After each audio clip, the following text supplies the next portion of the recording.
Hey everyone, Turd Flinging Monkey, how you doing? My video MGTOW She'll Never Love You has by far been my most popular video, having about twice as many views as my second most popular video, and 3 to 5 times as many views as my average videos. What's funny is I never expected it to be that popular.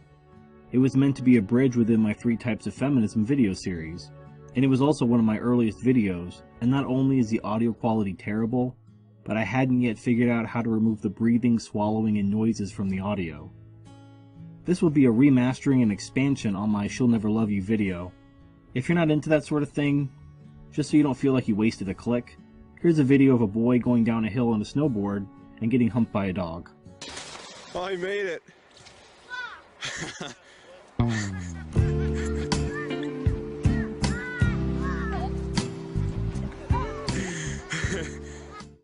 Okay, so let's begin by establishing some foundational facts regarding human biology, especially in regards to the human brain, and build on that foundation a bit once we've laid the groundwork. Humans are animals. We, human beings, are animals. Specifically, we are mammals. We share numerous characteristics with other mammals, and even lesser animals found on Earth. Now, if you believe in God, this could be seen as a sign of a common creator. Kind of like the way you can identify an artist by similarities in their works. If you're an atheist, this is a product of evolution. As humans are the apex of evolution, our unique brains contain components taken from our primitive biological ancestors. Regardless of the origin of these similarities, their existence is undisputed. Knowing this allows us to look to the animal world to gain a greater understanding of our own instincts and behaviors, particularly those involving reproduction, as they are the most integral to any animal species for obvious reasons, and are thus contained in the most primitive part of our brain, but I'm getting ahead of myself. Our primitive instincts can easily override our rationality. Our highly developed brains, capable of rationality, invention, and self-awareness, are what make us the dominant life form on Earth. However, our brain is wired in such a way that our rationality can be overridden by our more primitive instincts and urges. Our brain is structured in 3 layers, each one built on top of the other, each one more complex than the other, but each one less able to control our decisions and behaviors than the other. The smallest and most primitive part of the brain is called the lizard brain or reptilian complex. It gets this name because this structure is found in lizards today. This part of the brain is in charge of biological functions such as regulating heart rate, breathing, balance, as well as survival and reproductive instincts. This layer of the brain is connected directly to the brainstem, and its functions are largely out of our conscious control. For example, you can consciously control your breathing, but it is largely automatic when you're not thinking about it, as is your heart rate and balance. In terms of reproductive instinct, this layer of the brain is responsible for those times when you've been quote-unquote thinking with your dick. When you did something completely irrational and possibly dangerous because all you could think of was to have sex. That was the lizard brain and possibly alcohol influencing you. The second part of the brain is known as the limbic system. This part of the brain is the emotional center of the brain, and is also in charge of the regulation of chemicals that cause pleasure, happiness, and adrenaline, as well as the formation of long-term memory and even your sense of smell. The limbic system is also in charge of those gut feelings that you can't rationally explain. This part of the brain is responsible for those times when you've quote-unquote followed your heart. You've made irrational and dangerous decisions because you were in love, or because it felt right. That was the limbic system influencing you. The third, final, and most advanced part of the brain is known as the neocortex. It is from this layer that we get our higher brain functions that define human beings. This is the layer where we get logic, reason, abstract thought, the ability to speak, read, write, and conscious control of our motor functions. Our instincts control us more than we think. Now that we understand how the brain works, we need to appreciate the fact that even in modern times, with all our technology and advancement, we are still largely controlled by primitive instincts and urges, so much so that it may shock you. Think about the last time you asked yourself why you wanted something. Was there a rational reason for your desire, or did you simply want it for some unexplainable reason, and when you got it, it made you happy and gave you pleasure? When this happens, realize that you are being manipulated by your more primitive brain, the limbic system in this case, and you didn't even realize it. But then again, why would you question it? They are your own thoughts after all, aren't they? Your thoughts, the thoughts coming from the more primitive parts of your brain, The parts responsible for emotion, memory, reproduction, and even happiness have made you a slave. Your master are your urges, and they will lead you, as they have led countless men before you, to sacrifice yourself upon the altar of genetic reproduction. Many who recognize things in society, such as gynocentrism and male disposability, blame feminism, or believe that it was orchestrated by cultural Marxists, but they are wrong. The enemy that has enslaved men is not in the gender studies department of some university, or within some political party or ideology, but behind your eyes and inside your skull, and which is allowing you to hear and understand the words I'm speaking to you right now. The male bowerbird builds an intricate nest to attract a female, and the female, which only mates once a year, tours the bachelor pads of these would-be suitors, chooses the most impressive one, and rewards that male for his hard work with sex and reproduction. Another bird with similar simping behavior is the Eurasian jay, in which the male gives gifts of food to the female in order to impress her enough to earn the privilege of sex and reproduction. These behaviors did not come from some avian feminist movement, or winged cultural Marxists who've tainted the holy bond between male and female birds. They simply came from nature. Males, humans included, have been imprinted through our primitive brain with an irrational urge to compete with other males, acquire resources in order to attract a mate, and to reproduce and propagate our species. This pleases our lizard brain, and the limbic system floods our brains with dopamine and makes us feel pleasure and happiness as we fulfill these primitive urges, even at the cost of our long-term health and fulfillment. This is not rational choice, but rather primitive biologic impulse. While these impulses helped human beings climb to the top of the food chain and dominate all of their life forms on this planet, it was not without a cost, especially to men, who are naturally less valuable for reproduction than women.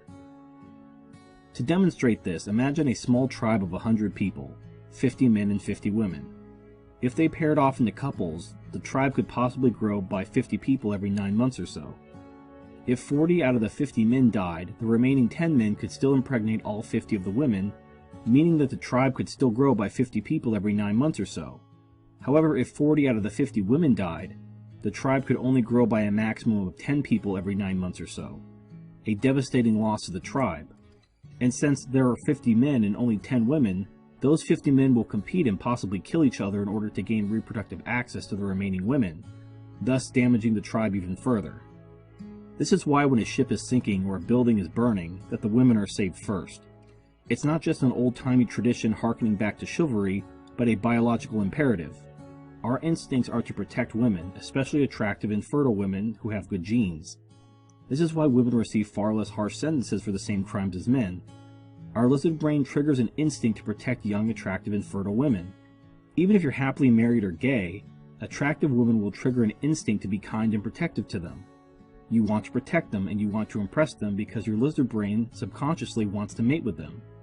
Remember, the lizard brain operates on instinct, and we cannot control our instincts, only recognize them. Women are just as much of a slave to their biological urges and instincts as men, but due to their roles as reproductive gatekeepers, their lot has always been less brutal than that of men.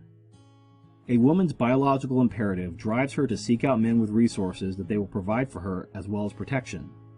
This is known as hypergamy and has a biological basis. In the animal world, pregnant and nursing mothers are physically vulnerable and require more food than normal as they produce milk, especially if they give birth to multiple offspring.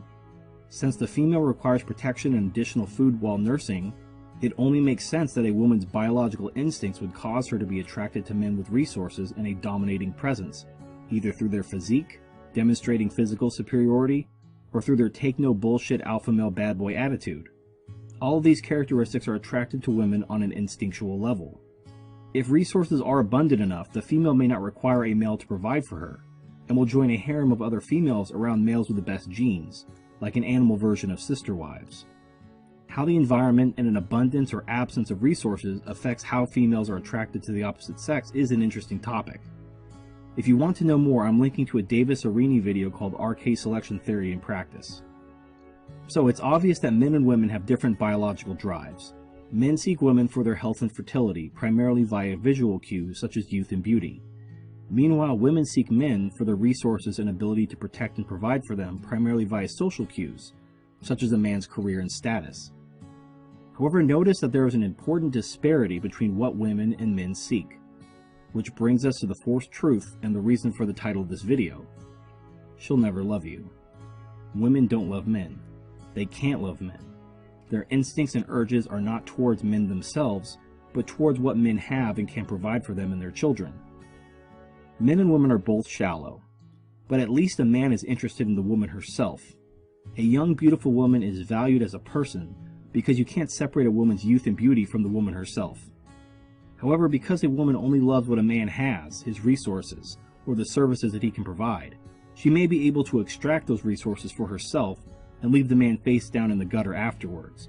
A man's worth in the woman's eyes is a separate thing, and thus the man is not the true focus of her affection. Again, you see this in the animal kingdom. Male competition ensures that the strongest and fittest males have the most resources.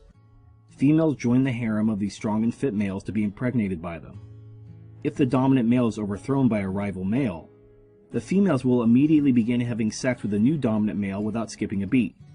These females have absolutely no loyalty to these men, even though the new dominant male will murder the children of the former male he's overthrown. The maternal instinct does not rise to the level that she will jeopardize her own provision from the new male. As long as they're getting provided for, fathers and children are wholly expendable and replaceable. Again, just to make the point, feminism and cultural Marxism didn't brainwash these female animals to abandon their mates and children in order to hypergamously submit to their new dominant male. It is simply nature. It is also in the female's best interest to be hypergamous, and even if she loses a few children in the transition, it is better for her to stay where she will be provided for rather than be cast out along with the previous male and starve to death along with her young. Remember that nursing females are vulnerable and require even more food than normal. It may seem evil or selfish, but morals have no place in nature. The female is not evil, she is doing what is in the best interest of the species, and that just happens to include male disposability. The only thing that is evil is to keep knowledge of this reality from men so that they are surprised when this happens. A woman's love only lasts for as long as the man is providing more for her than she can get elsewhere. But God forbid the man becomes sick, unemployed, or disabled and can no longer work, especially if the woman is still young and fertile. Now, women can love you in their own way, but it's the same amount of love someone might have for their car. The car provides them a valuable service, and if it's a luxury car, perhaps even additional benefits like status, pride, and happiness. However, once the car begins providing diminishing services, she will begin to seek a replacement if possible.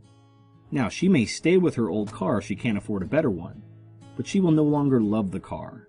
She will merely tolerate it as a necessary evil, resent it, and possibly even yell at it or hit it when it doesn't do what she wants it to. Is any of this sounding familiar? Now let's say you understand all this, but you really want to have children. Until we get artificial wombs or cloning pods off the ground, we're stuck with women if we want to reproduce. So what is a man to do? My best advice is to be acutely aware of the risks involved and have your eyes open, free of any delusions of love. Think of it like a business relationship, because that's how women instinctually view relationships. A woman will only enter a relationship if it provides some tangible benefit. So if you're willing to enter a relationship for the benefit of children, consider the costs as well as the risks, and ask yourself if this is a good business decision, or if you're being manipulated into making a bad deal by your more primitive impulses. I'm going to link to a video from Sandman called Emotional Baggage. In this video, Sandman talks about how his father was in 2 serious relationships, including a previous marriage, before he met Sandman's mother. In the video, Sandman states that the primary reason his father married his mother was he wanted children, and his previous wife did not, which caused a divorce. Sandman goes as far as to say that his father used his mother. Now, in the comment section of my original video, I was able to get a little better understanding of this relationship directly from Sandman, who has since deleted his comments, but I'll recite what I remember. Sandman describes this seemingly dysfunctional relationship as one of mutual exploitation. Both his father and his mother were openly using each other, and yet they remained together after 40 years. It would be fascinating to learn more about how this relationship, that seems to go against everything we're taught in society regarding love and commitment, can succeed, while over 50% of marriages fail. And unfortunately, I don't know anyone like Sandman's father, so I can only speculate. I will now speculate that based on what I do know, it sounds like he had the right idea regarding relationships. He approaches marriage like a business, which is fine, and men are normally very good when it comes to making business deals. But due to our primitive brain hijacking our rationality when it comes to relationships, our common sense goes right out the window and we make terrible deals, risking everything simply to have sexual and reproductive access to an attractive young female. Under normal circumstances, a man would evaluate the costs and benefits of entering into such a commitment, but our lizard brain takes over. Reproduce, says the lizard brain. It will give you pleasure and happiness, says the limbic system. Meanwhile, half of marriages end in divorce, men are financially destroyed, and many commit suicide. This is powerfully demonstrated in another video I'm linking to called Men's Suicidal Life by Cybersaint. Men, it's time to stop thinking with your dick. It's time to stop being a slave to your primitive urges and to personally evolve. Now, even if you're committed to resisting your urges, it's not that easy. Your instincts and urges are incredibly hard to overcome. Consider the following scene from the 1984 movie adaptation of Frank Herbert's Dune. In the book and movie adaptation of Frank Herbert's Dune, Paul Atreides meets the Gom Jabbar to have his humanity tested. He is forced to put his hand in a box appropriately called the pain box that causes him to experience the pain of his skin blistering and burning off of his bones. If he pulls his hand out of the box as per his instincts, he will be killed by a poison needle held to his neck. In order to prove his humanity, he must resist his instincts and endure the pain. After he passes the test, he removes his hand, and there was no physical damage. It was all in his mind. Resisting and ultimately transcending your biological urges requires extreme discipline. A person on a diet may struggle against the urge to eat, but the reproductive urge is nearly as powerful as that of survival, and in some cases more powerful. Some animals, including some humans, will literally kill themselves in order to have sex. It is not hopeless, though. You can make things easier by redirecting your urges in other ways. Let us consider the 3 things that women can offer a man: sex, companionship, and children. Sex is easy to come by, and although casual sex is far less risky than marriage, it's not risk-free. You may still get a woman pregnant or catch an STD. The safest option to avoid any possibility of unwanted pregnancy and STDs is through porn. Obviously, masturbation doesn't feel the same as a real woman, but technology is working to change that with realistic sex toys and virtual reality porn through devices like the Oculus Rift. In Japan, they're even making robots that can simulate sex. Now, although there's a lot of demand for this technology all over the world, society will still shame men who choose this path. But when you consider the divorce and suicide rates, who is really the loser? In regards to companionship, there are several alternatives to a woman. Starting where we finished before, Japan offers a huge selection of relationship simulation games and products. I'm going to link to a couple Gaijin Goomba videos regarding these games, since he specializes in Japanese culture. The links will be in the description. And although this may not sound appealing to many living in the West, I present it as a possible option for those that it may appeal to as a viable alternative. Another obvious alternative is to get a dog. Dogs are called man's best friend for a reason. A dog will be loyal and loving to you without any of the baggage, risks, and bullshit of a woman. If you just want someone to come home to that will smile, be happy to see you, and that will give you love and affection without manipulation, just get a dog. Women also use animals to fill the void of human companionship. This is essentially what the so-called crazy cat ladies are. They are women who want to fill their parental instincts but can't have children because they're ugly, and they fill their homes with cats instead. If you're not a pet person, have a close circle of friends, preferably other MGTOW. Humans are social creatures, and men need companionship. Children are the last thing a woman provides, and is the hardest thing to replace until technology such as artificial wombs and cloning pods. Until then, here are some alternatives to consider, although they do carry some risks. You can simply get married with your eyes open, perhaps treating it like a business partnership like Sandman's parents did. This is the most risky. You're effectively walking into a minefield that you can get pretty screwed, especially given today's legal environment. You could become an anonymous sperm donor if you simply want to propagate your DNA. But this is not risk-free. A sperm donor may be legally forced to pay child support in some states. Yeah, what the fuck, right? Now, studies have shown that having a father and a mother in the home is better for the development of the child than either parent alone. And although this is difficult to do without marriage, it's not impossible. You could have the surrogate mother live in the home with you during the child's early years, but be aware of common law marriage, where you can be legally declared married by the state if you live together, even if you've never actually gotten married. If you have a contract between yourself and the surrogate mother, a judge can tear it up, give custody of your children to the surrogate mother, and force you to pay child support. This option is almost as risky as marriage, but it may be workable depending on your state. Another option is to have 2 children through surrogacy. Have a daughter first, and the son second. This will allow the son to enjoy the nurturing of his older sister, and hopefully give him some of the developmental advantages of the nurturing of a mother. Although the legal risks are largely negated, you're now a single father of 2, which carries its own risks and costs. You really have to ask yourself if you're willing to take all these risks and assume all these costs, simply to make smaller versions of yourself. Well, I hope you found this video helpful and informative. Thank you for everyone that's liked and supported my original video, and for all the support you've given me and my channel. Please like, favorite, comment, subscribe, and share this video with anyone you think it might help. Thank you for watching, and I'll see you next time.